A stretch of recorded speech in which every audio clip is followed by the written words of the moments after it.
Hey, friends, welcome back to the 1 Year Bible Journey. I'm Pastor Cary. This is Growing in the Gospel. This is a bonus video. We are going to talk geography of Genesis right now. As I was preparing for the survey videos that we've been doing through the book of Genesis, it occurred to me, man, there's so much geography here. And I really want you to see some maps. I want to walk you through some of these journeys. And then I want to show you some pictures of these locations, and a few of them I've been privileged to visit and thankful for that. I'd love to share it with you now for just a few minutes. I don't think we'll be long, but I think we'll be very informative. So first thing I'm going to do is pull up a map of the ancient world. Okay, so you're looking here in just a second at you're looking at Israel right in the middle of the map, and I've got a cursor on your screen. It's kind of small. I don't know if you can see it, but this is modern day Israel right here, coming all the way down to Eilat. This is Jordan over here. So when we open the book of Genesis, obviously prior to the flood, we don't really know the locations of things geographically. After the flood, we have an idea that Mount Ararat, where the ark was at rest, is somewhere up here in Turkey.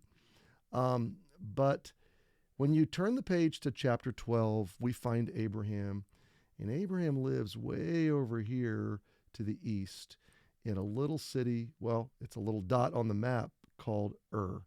It's in modern day Iraq. It's just above the Persian Gulf. And when you understand the location of Ur, all of a sudden you begin to realize, oh my goodness, all of the land in turmoil in the Middle East is so directly connected to God's work in Scripture and God's work in human history. So I've got a neat little feature on this software that we can pull up the journey of Abraham, because what Abraham's going to do is leave Ur and he's going to journey north. This green belt that goes north and then west and then south down into Israel and over to Egypt is called the Fertile Crescent. This region where Iraq blends into Iran and up into Syria and Turkey is called Mesopotamia. And so Abraham starts out in Ur. He's going to move north to Haran, which Haran up here at the very top of the picture is really where Iran, Syria, Lebanon, and Turkey kind of all come together, and Iraq. They all kind of merge right there as sort of the cradle of civilization.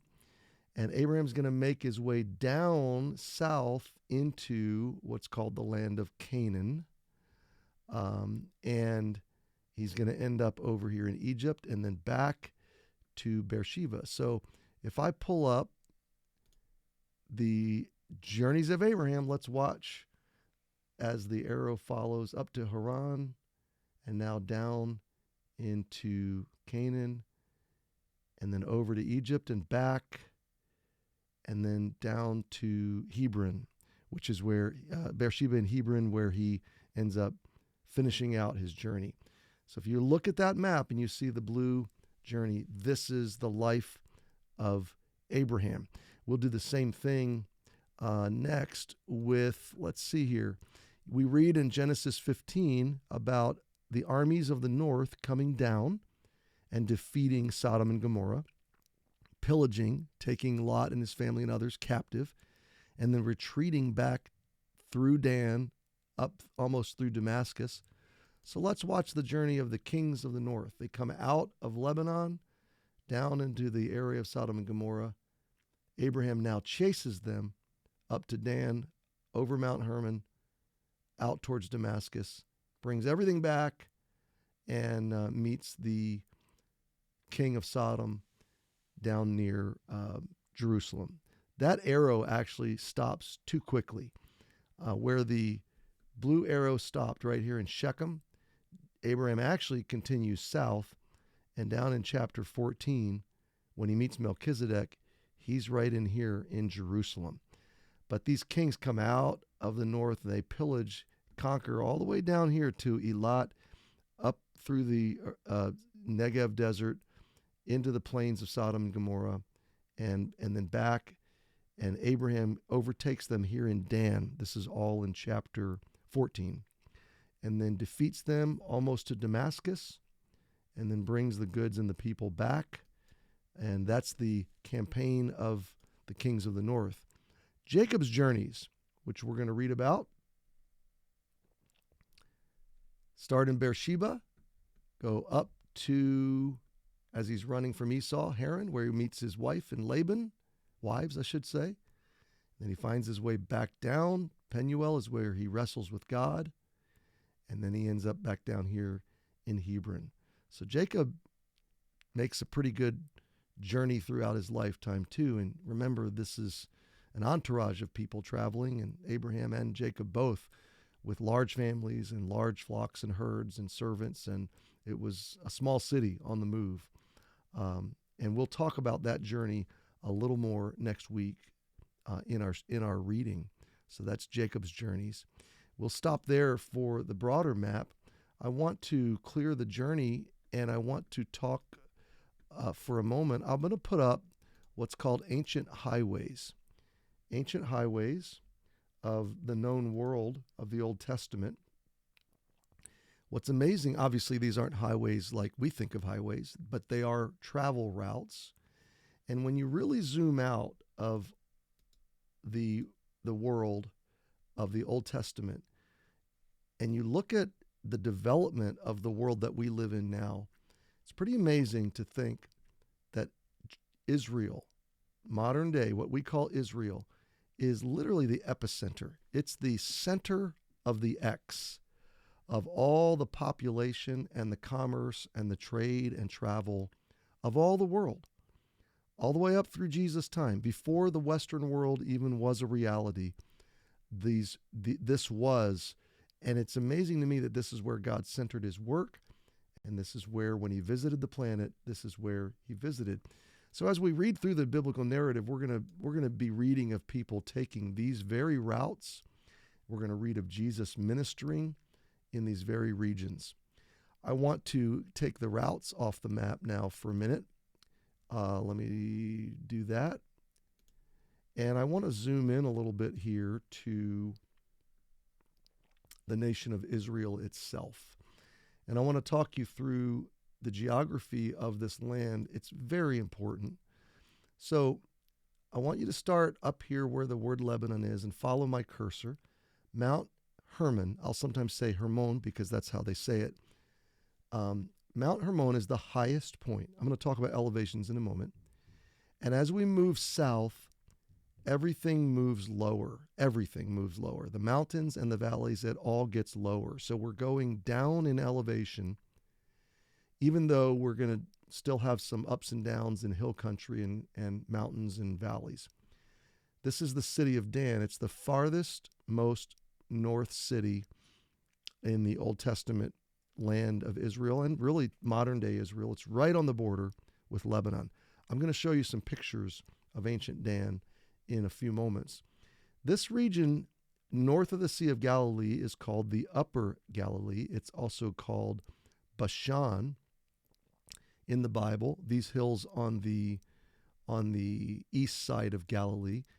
Today they're called the Golan Heights. They're very steep and they're rugged, very rugged.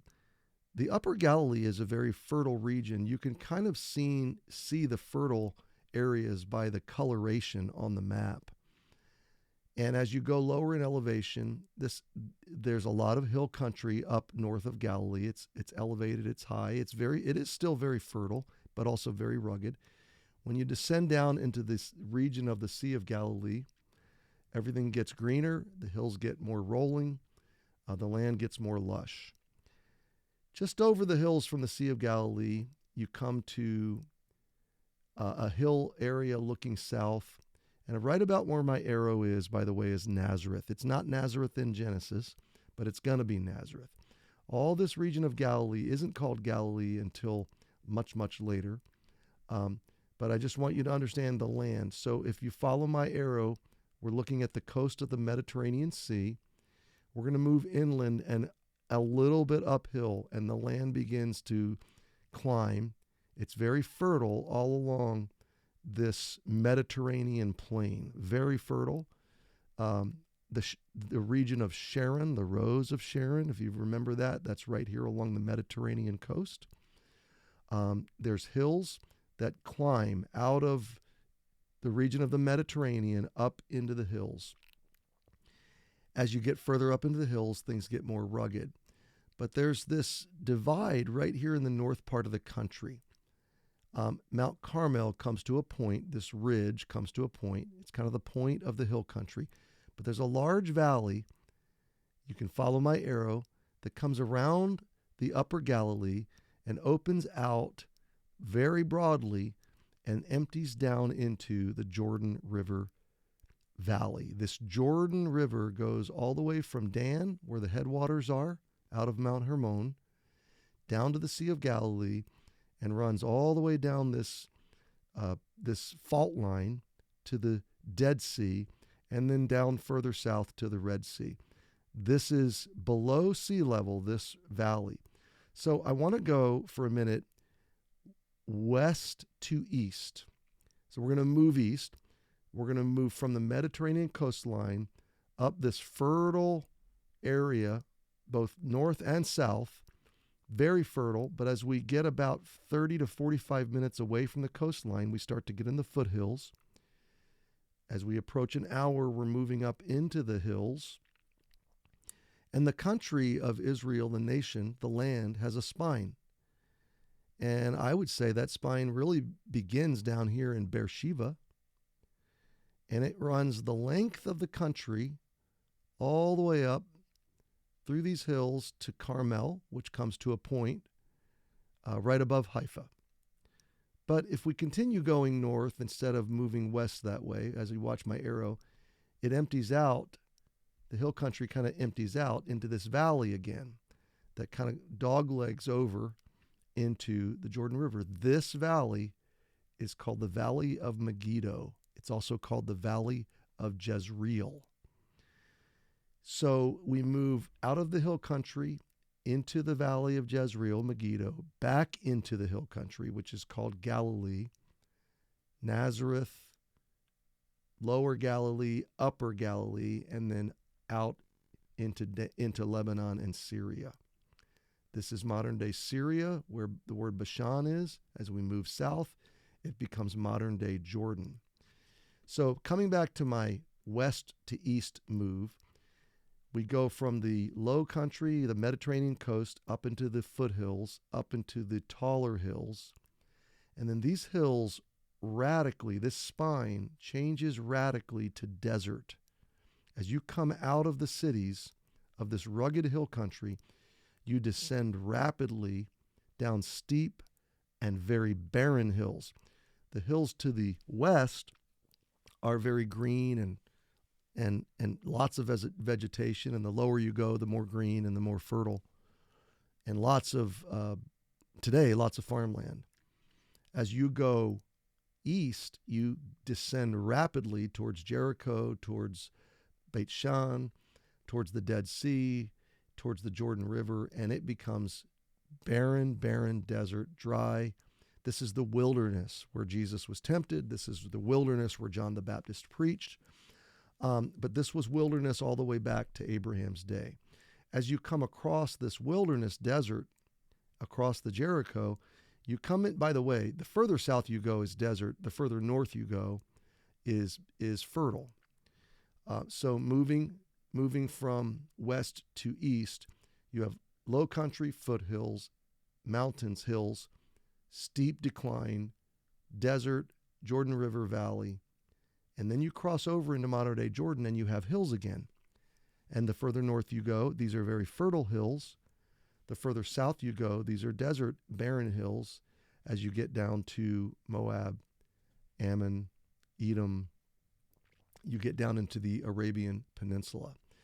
So I just want you to understand the west to east movement. The land is very, very, it changes very radically.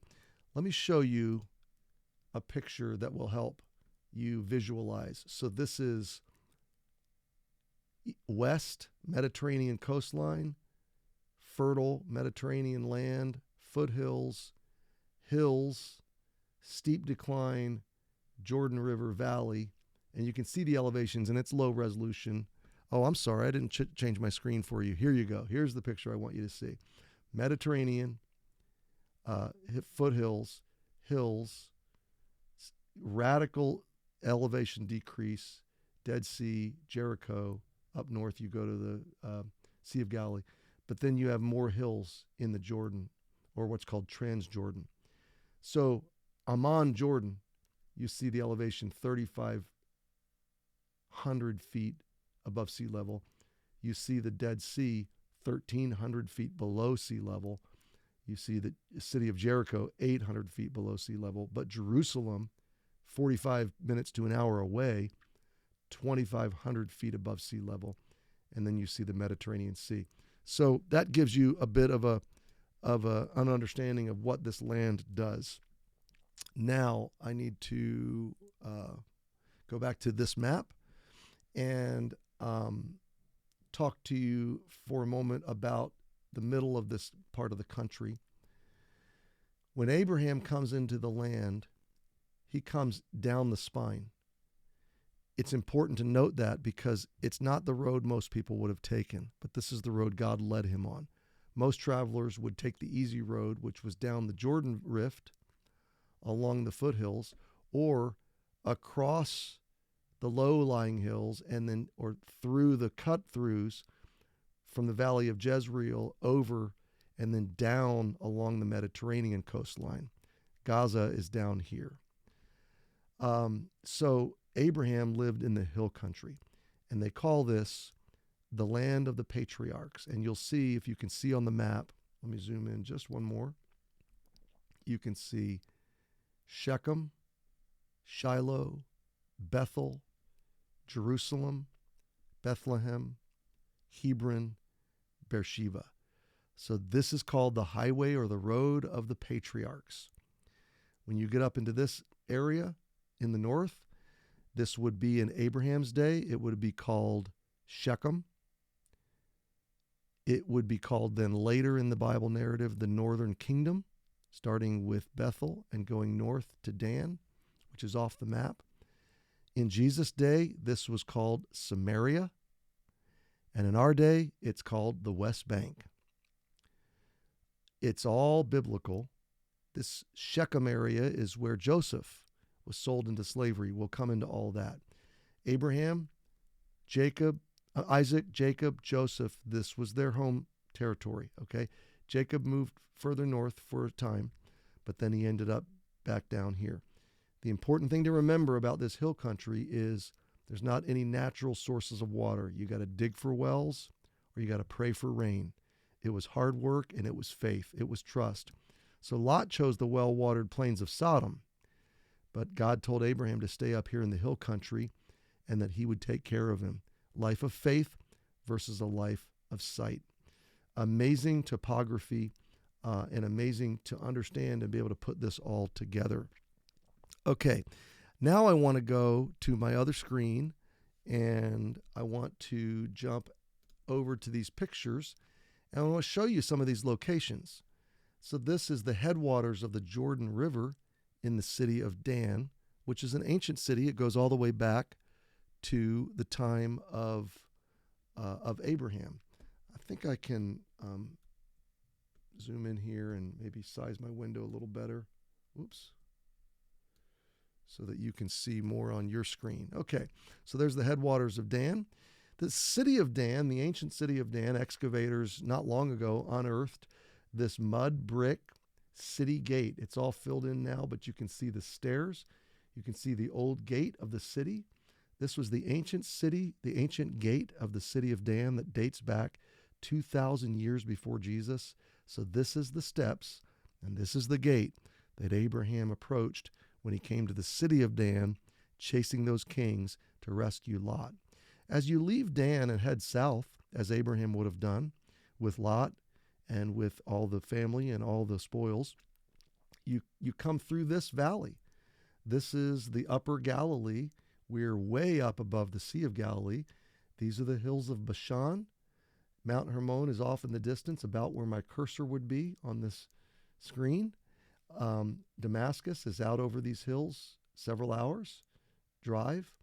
This picture was taken from the city of Hatzor, the ancient tell or ancient ruins of Hatzor. It's a little bit hazy on this day, but you can see the hills to the west, the hills to the east, and the valley going north.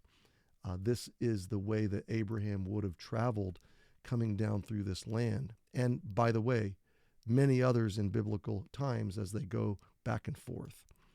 This is another view of Upper Galilee.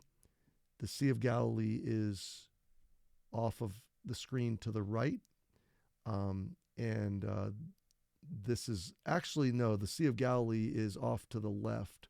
I'm looking south from the hills of Bashan. So Lebanon is to the right. Israel is down to the south. I'm looking west from the hills of Bashan. But this is still the Upper Galilee, very fertile and high up above the Sea of Galilee. As you go south, you descend down towards the Sea of Galilee. So now we've crossed over and we're looking north. Hatzor is up here and Hermon is up here. But now we're looking at the north shore of the Sea of Galilee, Capernaum, and this is the land of Jesus. But we're getting way ahead of myself. In Genesis, this would have all been raw land, and Abraham would have journeyed down through all this. As you cut across towards the Mediterranean, you come through the Jezreel Valley, and this is what that valley looks like. This picture was taken from the tell, the unexcavated tell of ancient Jezreel, and I'm looking west towards the valley of, the southwest. I'm looking towards Samaria, really. Across the valley, part of the valley of Jezreel. It's a much bigger valley than this photo reveals. As you drive further south, if you stay out of the Jordan River Valley, if you stay up in the hill country like Abraham did, you come into this kind of land. Very rugged, very rocky. It's fertile, but boy, is it rocky and rough and rugged. Here's another shot. You can see where it's fertile, but you can see where the fields have been plowed up. The rocks have been stacked up. They're very, very terraced. I want to go back to this shot of the hills. The hills are incredibly rugged, and these terraces, you can see how the hills have been terraced, and then vineyards and crops and trees, and they've all been planted on these terraces. And these terraces, now they may have been recreated and reinforced, but they would go back to the time of Abraham and after Abraham and the time of the conquering of the Promised Land and the people of Israel settling this land and the tribes claiming these territories and farming this land. So these terraces have been there a very long time. This is Bethel, as I showed on the other video. This is Bethel looking north and Bethel looking east towards the well-watered plains of Sodom. It's a cloudy day. If it weren't, you would be able to see the hills of modern-day Jordan across the valley. So going further south towards Jerusalem and towards Hebron and down towards Beersheba, the land is still rugged, but livable, farmable. And this, of course, is modern day, but the topography would not really have changed. As you get further south, if you were to go a little bit east, you would cross over these hills into the Negev desert. I just want you to get a sense of this. You go from fertile hills to true barren wasteland. And we're looking here from east of Beersheba. This is south of the Dead Sea, looking north towards the Dead Sea. Very barren, very dry land. This is the Jordan River Valley, looking north towards the Dead Sea, looking north towards Jordan. And the right side of the photo would be the country of Jordan. Across here, you can't see it through the haze. The left side of the photo is the wilderness south of Jerusalem. The further south you go, those hills just get more and more barren. So this was very barren region. Okay, so in this shot, you can see the hills of modern-day Jordan. And so as you're going north along the Dead Sea, You come to what's called En-Gedi, and our last time there at En-Gedi, we bumped into a large herd of ibexes or mountain goats, and you can see these rams, and you can see the horns. The younger ones, the weaker ones, have these smaller horns, but the older ones, the more mature ones, have these massive horns. And I'm showing you this picture because it resonates with the story of Abraham when God provided a ram caught in the thicket. These rams eat out of these trees, and I took this picture standing just not very many yards away from this one. Right after I took this picture, one of these big rams literally jumped up into one of these trees and got his horns caught. It was kind of funny to watch, and it really brought the Bible to life.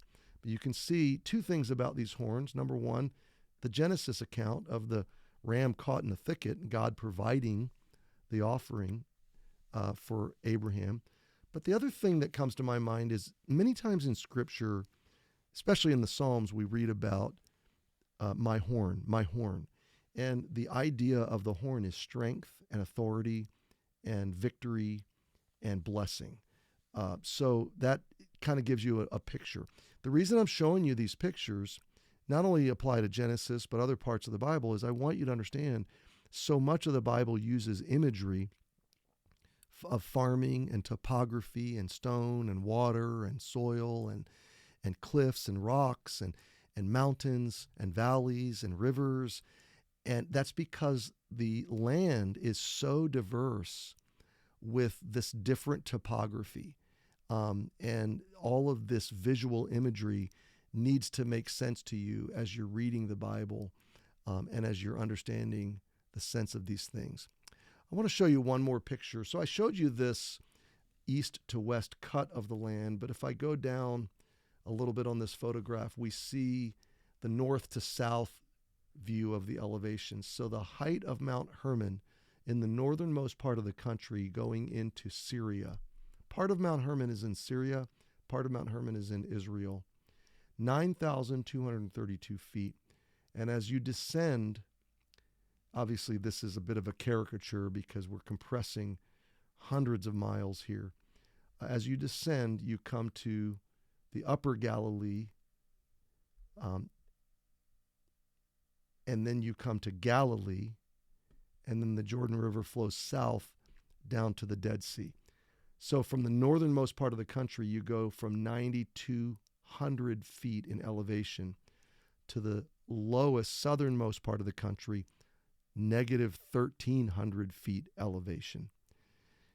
So you just see the diversity of this land. The Sea of Galilee, 700 feet below sea level. The city of Jerusalem up in the hills, 2,500 feet above sea level. This is why in the Bible, they always went up to Jerusalem. No matter whether they're going north or south, they're always going up to Jerusalem. And then the key mountains in the region or in the Bible narrative by height, you can see Gerizim, Ebal, Gilboa, Tabor, Mount of Olives, Mount Moriah, Mount Zion. These are hills in Jerusalem compared to sea level. So you can see just the diversity of the land itself and the wide transition of the land. So we've primarily applied this to the book of Genesis today. When we are reading the whole Bible, though, the geography of the Bible comes into play. So I imagine I will do some more geography videos. We'll do probably the geography of the Exodus of the children of Israel. We'll probably do some geography when we talk about the conquering of the land in Joshua. We'll do some geography when we talk about the splitting of the kingdom, northern and southern kingdom of Israel. We'll definitely do some geography when we talk about the Gospels, Matthew, Mark, Luke, and John, the times of Jesus. I'll probably, like I'm doing a geography of Genesis, I'll probably do a geography of the Gospels, and we'll talk about the journeys of Jesus. And we may do some geography in some of the prophets when we talk about the exile into Babylon and Nineveh and some of those sites. And then we'll definitely do some geography with Paul, journeys of Paul in the book of Acts in the New Testament church age, moving the gospel west. And I'm trying to think what else. We might do some geography. I think that's probably going to nail down the geography of the Bible. So I've taken 30 minutes, and I didn't think it would be this long, but this is tremendous for your orientation to Bible geography. And I'd love for you to share your comments or ask your questions, or tell me whether you liked this or not, because if you didn't like it, I don't want to do a bunch more. But if this was helpful, then we'll keep doing it. So happy days, friends. Thanks for watching Genesis, Geography of Genesis.